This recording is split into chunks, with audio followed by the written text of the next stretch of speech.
You're listening to the Cyberwire Network, powered by N2K.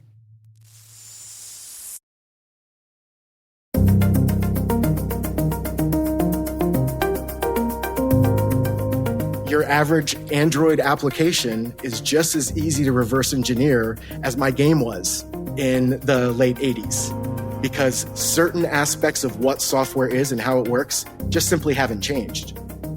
Hello, everyone, and welcome to the CyberWire's Hacking Humans podcast, where each week we look behind the social engineering scams, the phishing schemes, and criminal exploits that are making headlines and taking a heavy toll on organizations around the world.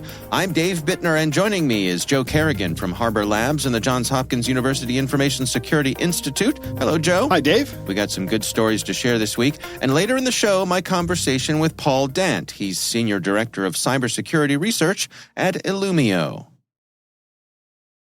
The start of the year is a great time to take that next step in your education, career, and beyond. Rely on N2K certification prep to provide the tools to help boost knowledge, skills, and confidence to get you there. And now, for a limited time, all N2K certification practice tests are 40% off.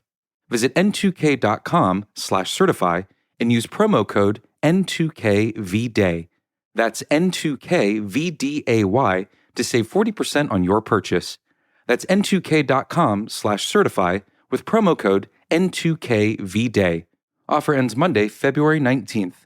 Happy learning. All right, Joe, before we jump into our stories here this week, we have a bit of follow-up. Do you want to start us off there? Yeah, Dave. Anthony sent me a message on LinkedIn about a new scam vector that I have not heard of before. And he said he saw this message on Nextdoor. Do you know what Nextdoor is? Yes, Nextdoor is how you can tell which of your neighbors are racist. Yes, that's a good way to do it. I had a Nextdoor account. I shut it down. I just got so sick of listening to everybody complaining about every single thing that was going on in the neighborhood. Because I live close to Meriwether. Oh, yes, and yes. Meriwether Post Pavilion, for people who don't live in Columbia, is a Frank Gehry designed concert pavilion. Yes. It's beautiful. Yeah. And big bands play there. I mean, like big names. And one of my favorite stories is Slayer was playing there one night. And they went past the 11 o'clock deadline, and my wife was calling them. And I was like, you're embarrassing me in front of Slayer. So I couldn't take that anymore, all the complaining. So I that's really what I think it is. I mean, it does have other neighborhood value, and if you're into that, but I have a real disdain for social media anyway, and I didn't have a real need to be on Nextdoor, so I left it. But Anthony did not. Anthony's still on, and came across this great note from one of his neighbors. It said, yesterday, I received a call saying they were from Xfinity, and they were upgrading internet from 4G to 5G. Okay? Now, initially, Dave, that would be a red flag to me, but T-Mobile has 5G internet service that you can have at your house. Right. So I don't know how much of a red flag it is. This makes sense. This is a good ploy right off the bat. Yeah. It's not how Comcast works, but I only know that because I'm a nerd. Yes, you are. Go on. The guy on the phone goes on to say that they were having trouble with this person's router. I asked if I should take it in to be exchanged, but they said, no, they can fix it through my computer. Good news. Yes. They had me download TeamViewer, which is a legit application for support desk. It lets somebody take control of your computer. And then after a couple minutes, said the supervisor would call to help. The next call came from a different number, and that person said that a technician would call to run a test. The next call came from yet another number, and he said he was from the Xfinity billing department and needed me to log into my bank so he could deposit a rebate of $200. Ooh. All capitals, it says here, big red flag. Bells going off. Yeah. I hung up the phone and deleted everything that was on my computer. This person also changed their passwords. They say they have a Mac, so they were unable to get anywhere. Okay. Right. But they did have TeamViewer installed on your computer because you did that for them. But it's interesting that this is a new vector coming in of somebody calling from your cable company. And then they're going to give you some kind of social engineering attack where they want you to log into your bank. Right. So that's not how any of this works.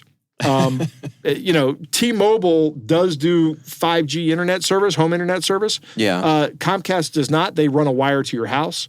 Verizon runs either a wire or fiber optic cable to your house.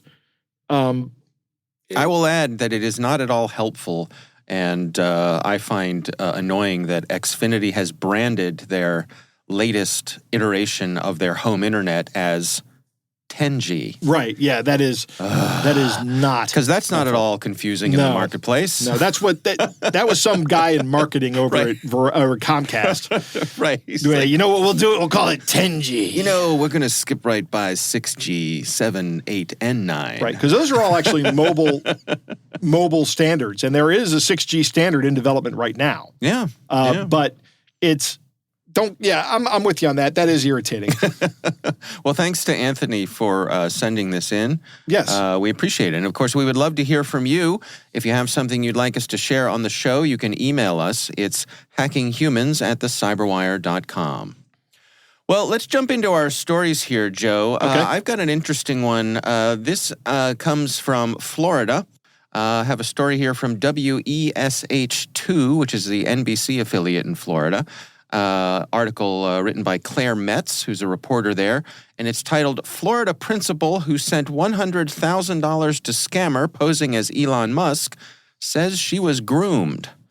So the story here is that we've got a principal of a charter school in Volusia County, Florida. Not sure where that is. Me neither. She resigned after writing a $100,000 check to an internet scammer posing as Elon Musk. Dr. Jan McGee worked at Burns Science and Technology Charter.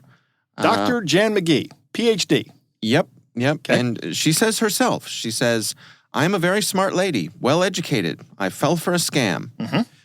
She said she was taken in by a fake Elon Musk, someone who was posing as him online.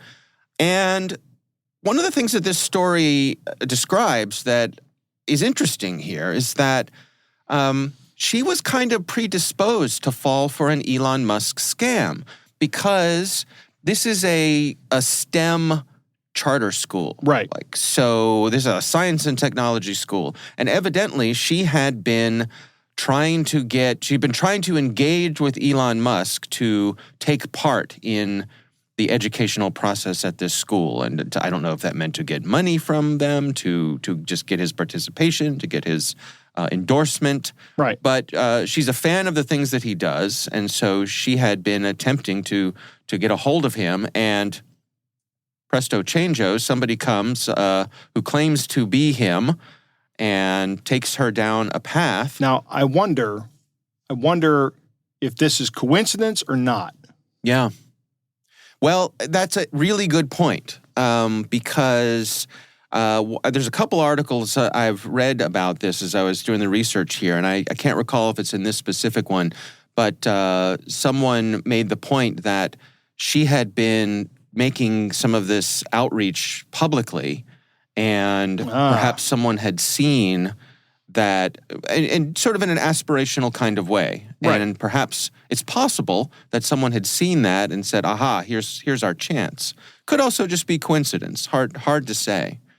The good news, if there is any, is that because she was only authorized to write checks up to $50,000 out of the school account, when she wrote a check for $100,000, one of her assistants noticed that, flagged it, stopped the check, and so the school was not actually out of the money. However, it did lead to her resignation. Sounds like there was some other business going on here. Maybe she didn't get along with some of her coworkers and, this, that, and the other thing. But this was the catalyst for her resigning. I'm not sure that's unfortunate. Yeah. And I don't know what the interpersonal relationships are. Maybe that was too big to overcome, but it's unfortunate that a social engineering scam, an effective social engineering scam, was enough to get this person to resign. Yeah. And another thing I just want to emphasize that's a part of this story, what you highlighted, is that this is a highly educated person, right? I mean, this is the leader of a science and technology school and was led down this path. We have had stories of other PhDs being scammed on this show a few times. Yeah. And it happens. Everybody likes to think, well, I'm not falling for that because I'm not dumb. It's not about how smart or dumb you are. It's about what your emotional state is and what you're already thinking about. Yeah. And when the opportunity arises, these scammers strike. And they're going to hit just at the right time. And that's what happened here.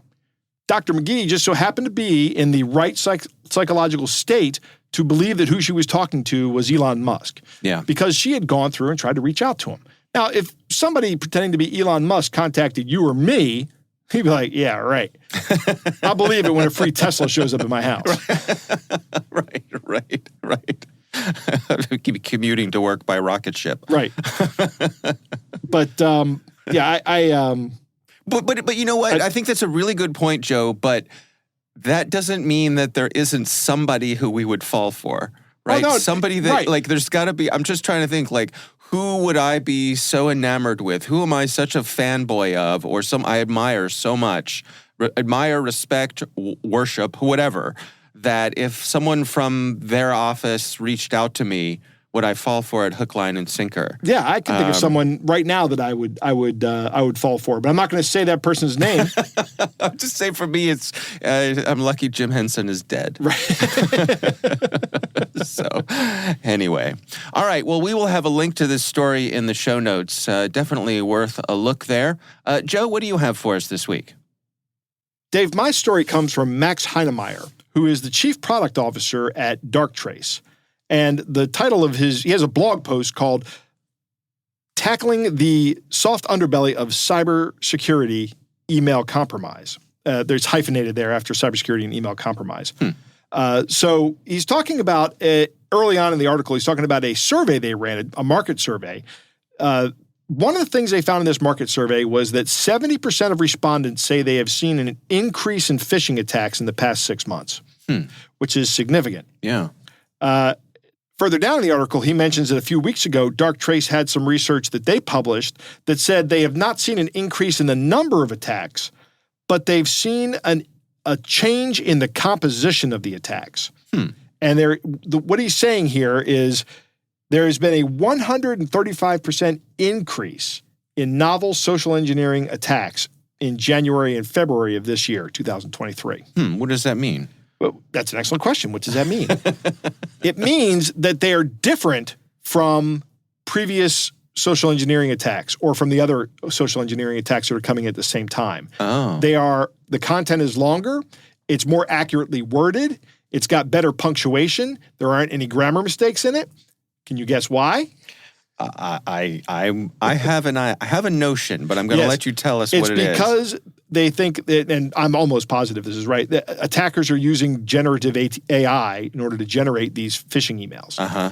Which you can go to ChatGPT and say, write a phishing email, convince it. We had stories on that. In fact, I think all of my stories for the past month have just been AI stories.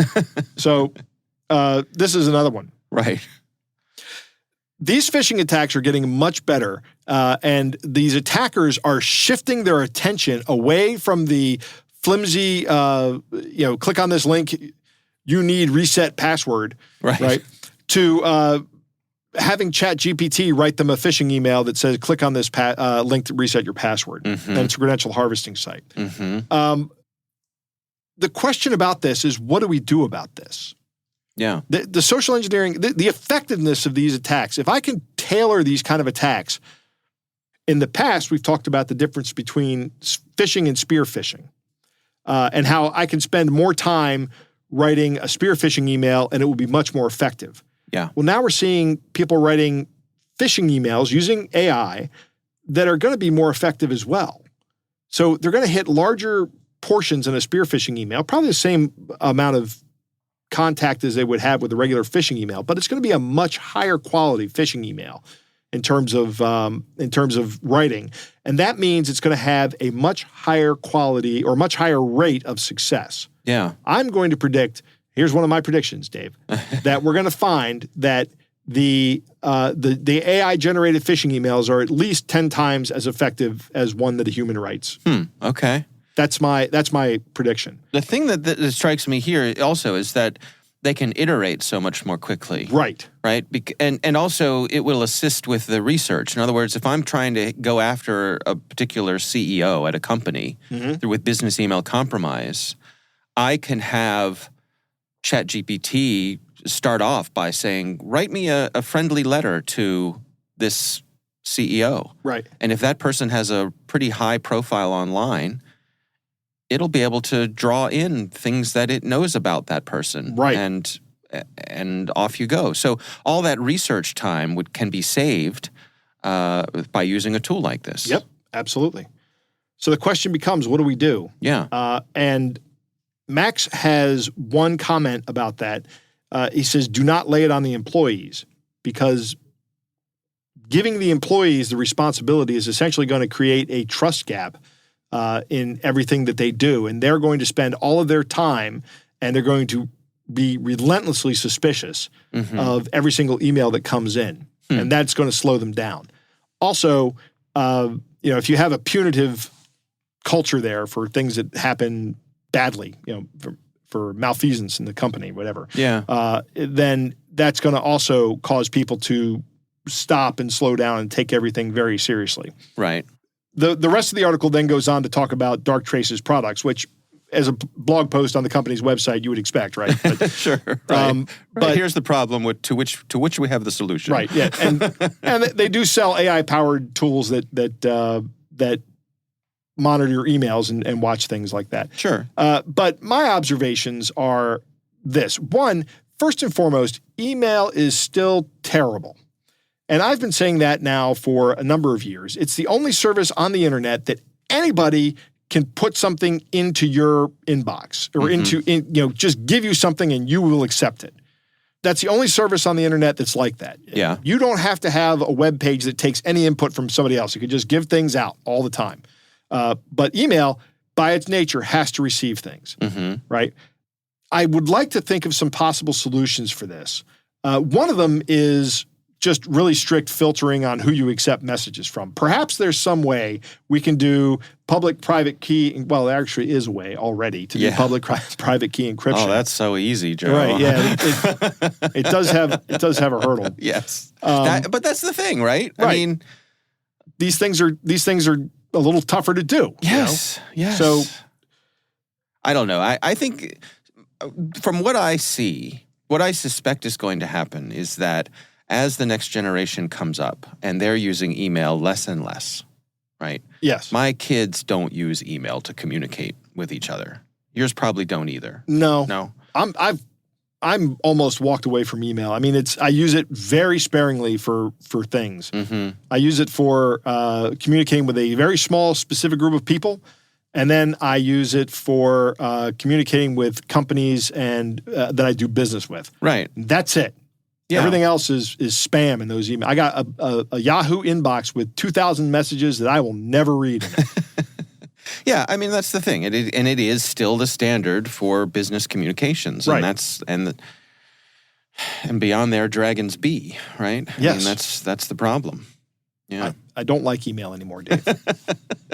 All right. First got an email address, I loved it. Now I hate it. You remember the thrill of, I remember the feeling the first time I logged into a local bulletin board, back in the old dial-up days. Yes. And logged into a local bulletin board where, for the youngsters in the audience, it was one at a time could use this thing, right? So if you dialed up and there was a busy signal, that meant someone else was using it and you needed to wait your turn. But the thrill of the first time you got email from someone, it was like, what? That was kind of like, I got mail and it's electronic. That wasn't like email though. That was like the bulletin board service mail. Yeah, but I mean, it was still, yes, you are correct. I mean, it was mail, so private mail within the bulletin board itself. Right. So I'm not talking about today's federated mail and all that kind of stuff. The precursor, but still, that was the first. Just interacting with other people via computer was novel at the time. Yes. And exciting. Indeed. Yeah. All right. Well, we will have a link to that blog post in the show notes. And again, we would love to hear from you. If there's a story you'd like us to cover, you can email us. It's hackinghumans@thecyberwire.com. All right, Joe, it is time to move on to our catch of the day.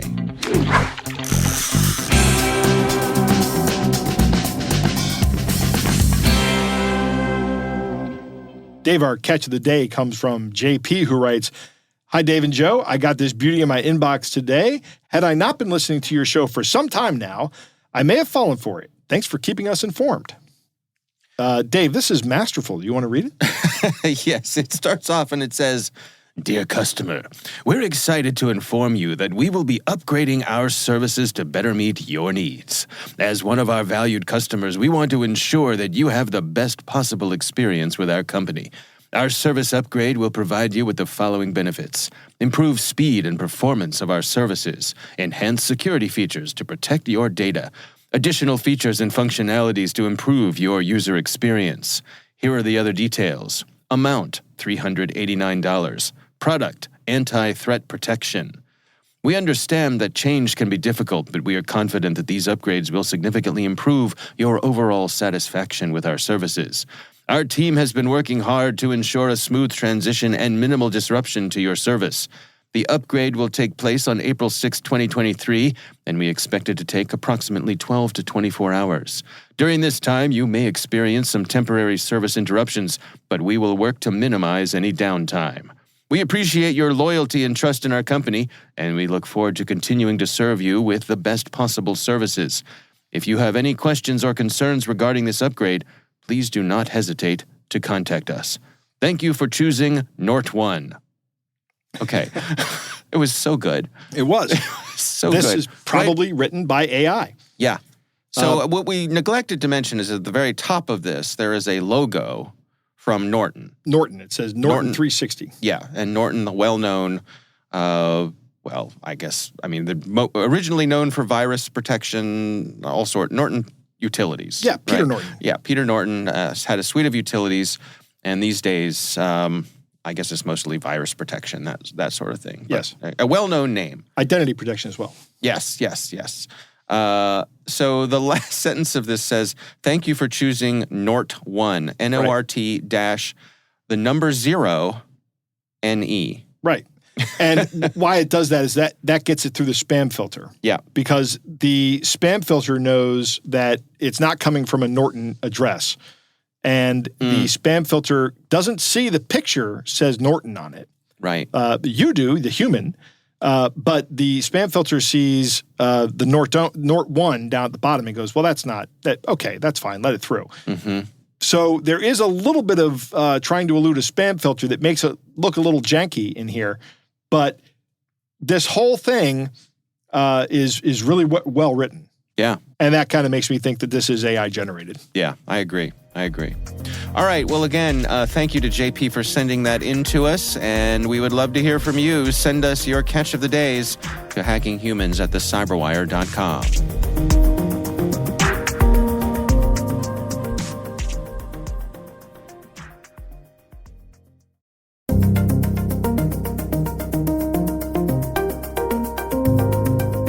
Joe, I recently had the pleasure of speaking with Paul Dant. He is Senior Director of Cybersecurity Research at Illumio. Here's our conversation. I actually got started when I was around 9 years old. My interest in computer games sort of unexpectedly led me into what would be my first lesson in reversing software. I was really fascinated with computer game design, the industry, the business, everything about it. So I wanted to replicate that. I taught myself how to code in BASIC, and I wrote my first game called Gulliver's Travels. Never read the book. I'm pretty sure I got the idea from that Ted Danson TV film, Gulliver's Travels. But nevertheless, what I was also really interested in was studying how these game developers were using copy protection to make sure that people were actually paying for their games. So I pursued the shareware model where I could charge people $5 for a number that they could type in. Made some money, in my fourth grade class. Wasn't really smiled upon to run a software enterprise in fourth grade. But what I also encountered was a parent of one of the kids who had bought my game said they found my code in my software and that their kids should get their money back. And then, kind of piled on where people were upset about paying for something that they felt they shouldn't have to pay for. And long story short, understanding that somebody could find my little code in that software was eye-opening for me. And so at 9 years old, I really wanted to pursue that. And so I kind of retired from software development and jumped right into software piracy and started learning how to crack games. Once I got into modems and bulletin board systems and all that stuff, I got pretty heavy into, wares and distributing, not so much for money, but the barter system, distributing cracked software for cracked software. And then it was really Sneakers. I'm sure you're familiar with that film with Robert Redford in the early 90s.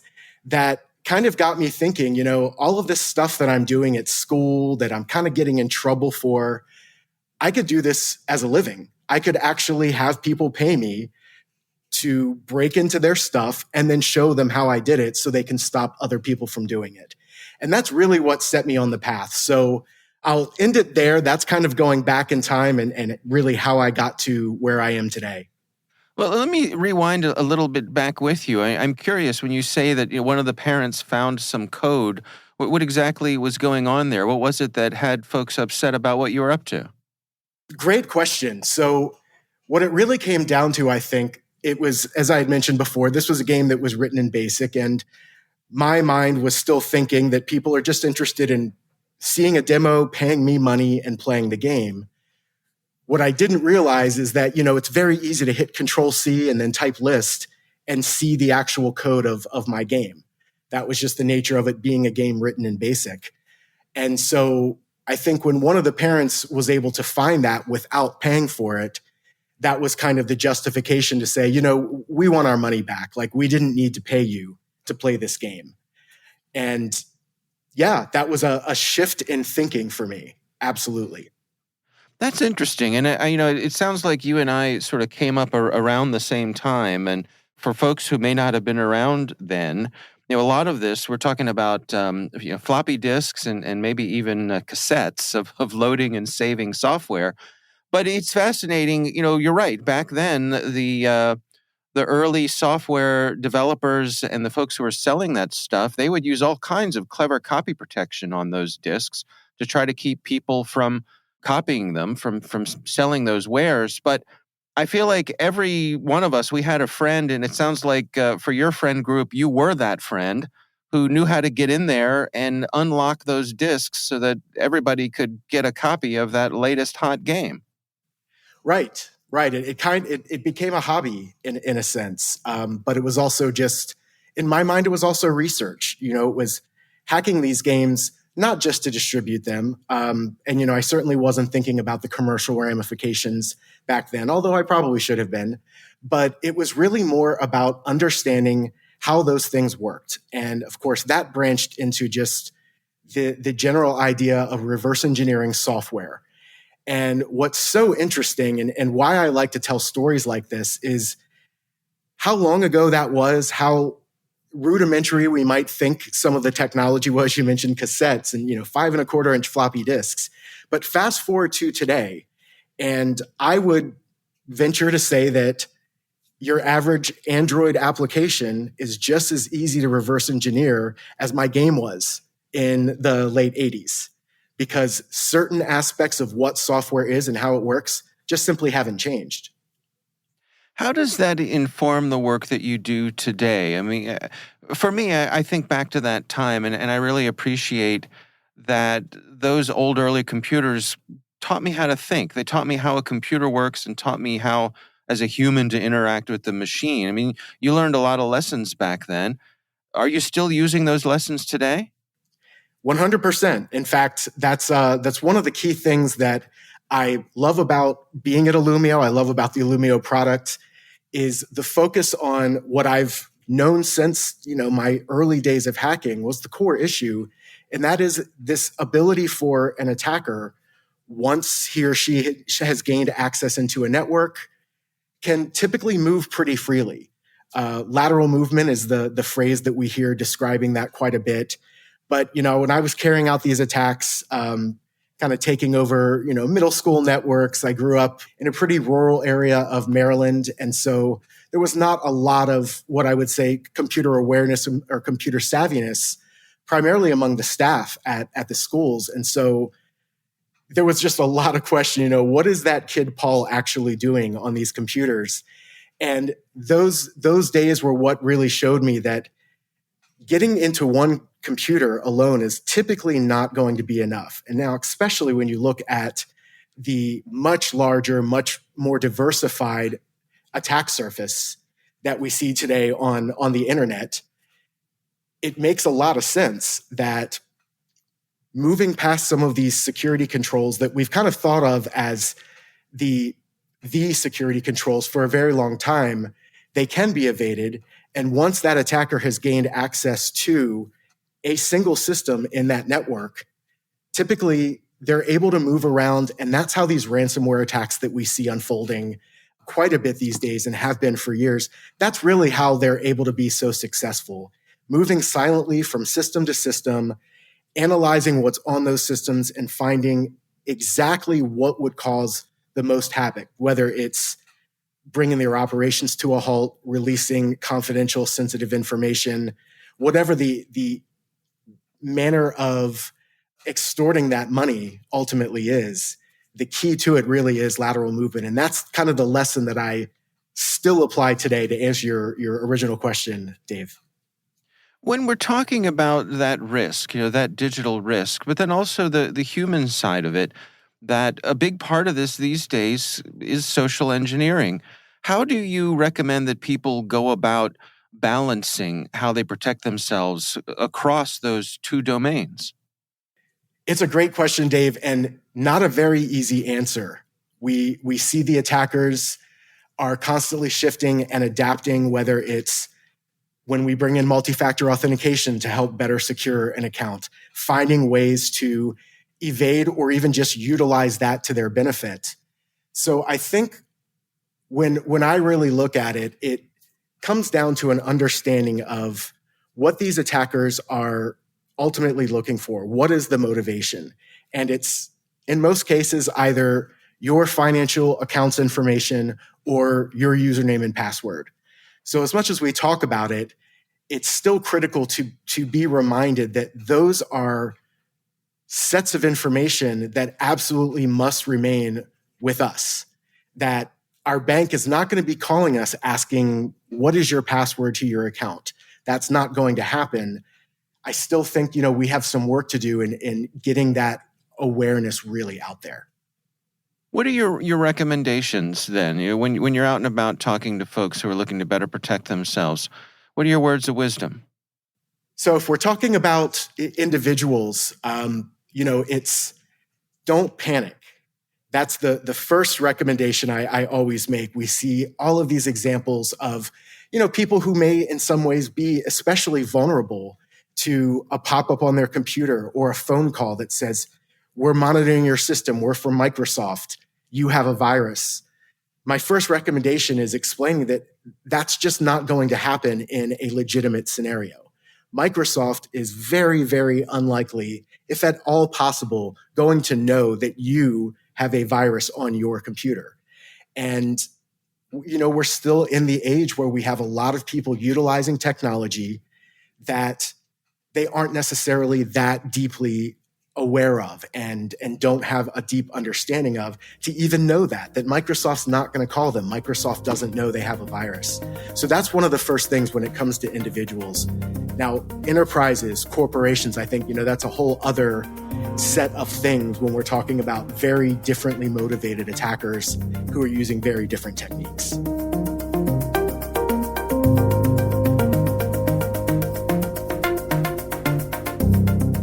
Joe, what do you think? Dave, do you know that I know Paul Dant? And I did not know that. I know that now. How do you know Paul Dant? Paul Dant and I used to work together. Really? At Accuvant, yeah. Okay. In fact, when I think of Paul Dant, the first thing I think of is the earthquake that happened in 2011. Yeah. Because I was sitting at my desk under what my boss, Chris Cullison, called the Widowmaker, which was a network cabinet that was not bolted to the wall when the earthquake happened. And the first time I thought another one of our coworkers was shaking my desk. So I stood up and looked over my desk to see nobody there. And then Paul came out of his office and goes, "Was that an earthquake?" Wow. And then the earthquake, it came as a second wave, and I realized I'm standing underneath the Widowmaker. So I ran out of my cubicle before I got killed. It didn't fall off the wall. Well, thank goodness. Yeah. There's my Paul Dant story. Yeah. I know Paul Dant. I'm a big fan of Paul Dant. Paul, my job at Accuvant, or Siphon/Accuvant, was the first hardcore all cybersecurity job I had. Okay. So I learned quite a bit from Paul. Oh, nice. I'm very interested to find out he got started at the age of 9. Yeah. And it was the reverse engineering part that got him into it. Somebody had essentially reverse engineered his basic code, or his environment, really. And it's really an interesting story. My opinion of that would have been, if parents came to me asking for the $5 back, would have been, no, you paid for the license. Actually, did you read the EULA? Because, I mean, there were no EULAs. No fourth graders writing EULAs, right? No. So, I mean, but I don't think those people were entitled to their money back. They paid for the software. Right. It was shareware. Paul is correct about Android apps being very similar to BASIC. You know, BASIC is not a compiled language. It's essentially a very early scripting language. I remember the first thing I learned was BASIC. Yeah, me too. And the first thing I did with it was write a game as well. It was not a, I got it. It was terrible code all the way through. But what do you expect from a 12-year-old? Well, that's okay. Yeah. I mean, that's what BASIC is for. Right. You know, I mean, it's to introduce you to it, and it's great for that. It is. Yeah. The big point here, one of the big points that Paul touches on that's a little kind of, it's not explicitly stated, but the general curiosity is what you're looking for in somebody who wants to go into cybersecurity. They need to have that curious nature that takes them and goes, well, how does that work? I need to know how that works because I'll bet that doesn't work right or doesn't work well or isn't built well. And, you know, sometimes when I look at the inside of things, I wonder how it works at all. And I frequently go, I'm amazed this works. Yeah. And when Paul's talking about that process of thinking, of, you know, when he was talking about reverse engineering and cracking things, once you kind of get that process, once you kind of you have it, you can always use it for a lot of different things. It's really helpful. One of the key barriers, however, to this process is there are a number of epiphanies that you need to have along the way. And I'll give you a great example. The very first epiphany I had to have when I was essentially learning how to program by reading a book in 1981, sitting in front of an Osborne computer. Yeah. Which was, I was trying to understand how am I going to get the computer to know that I want to play a game, that I want it to produce a game. And I sat there and thought about it for like 2 hours and like was racking my brain about it until it dawned on me. You big dummy, the computer doesn't know anything, right? The computer is just following the instructions you give it. You're telling the computer exactly what to do and when to do it. Right. That's what's happening. Yeah. But if you don't have that understanding, and you say, yeah, right, like as if that's firsthand knowledge to you. But at some point in time, you had to make that realization of what happens, of how that works. And everybody who works in IT, works in computer science, works in cybersecurity, they all know that. But if you don't ever make that leap, then I don't know. I don't think you'll ever make it in the field. I just don't. I think you need to have there, and there are a number of those things that need to happen. And there are people that can guide you along the way. Yeah. Like one of my favorite things is my daughter. When she started taking programming classes, I told her about the epiphany story about, you know, the computer, and she said, yes, my instructor was very good at teaching that. He said the computer is a fast idiot. Which good. I said, that is an excellent way to describe it. Right. So good teachers are imperative, I guess. Yeah. But back to what Paul was saying. when he starts talking about the current stuff, attackers getting into a network and moving around, many times attackers go into a network and they can just freely move about. But they're also doing this because they've been through the same process and have the same curiosity. Yeah. They want to find out, they want to make their money, but at the same point in time, they want to see what you've got. Right? It's not just they're not just there to make money. They're kind of also there because they enjoy what they're doing. What does this network look like? I really want to know. What are these guys doing? Are they going to be able to stop me? Probably not. I'm a pretty advanced hacker. I can get in here. Right. Right. How do they have things organized? What barriers am I going to have to get around? Can I get around them? These are all almost fun for these guys. Yeah. Well, in a way, it's a game in itself. Right. Yeah. I like what Paul says here. 2 pieces of advice. Keep in mind their goal. And when I give talks on cybersecurity, I tell people the number one goal is money. Any other goal is just to get to the money. Right? Right. So they want either your money or they want access to your money. Or they want something that will make you give them money. Or they want you to route your money. They want something, but it's always money. Is the end goal. And every year the Verizon report comes out, the VDBR, the Verizon Data Breach Report. Right. And every year it says that the vast majority of these crimes are financially motivated. The second piece of advice that Paul offers is really good advice, and it's don't panic.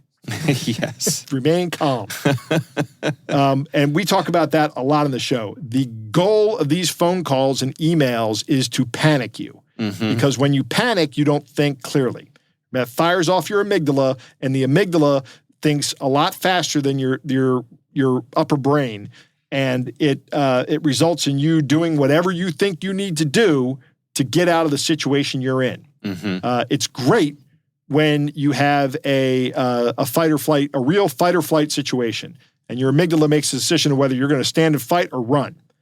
Perfect. If you're out in the woods and there's a wolf near you, that's a good situation to have that ability. Right. But if you're on the phone with somebody who's scaring the crap out of you because they're gonna turn your electric off tomorrow. Yeah. Right.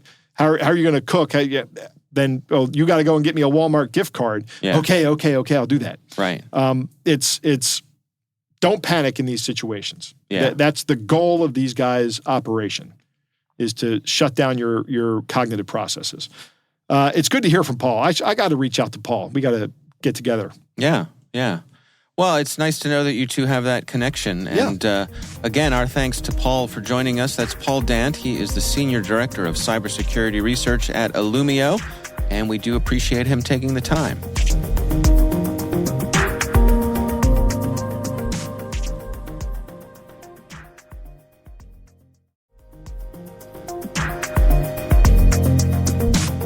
That is our show. We want to thank all of you for listening. Our thanks to Harbor Labs and the Johns Hopkins University Information Security Institute for their participation. You can learn more at harborlabs.com and isi.jhu.edu.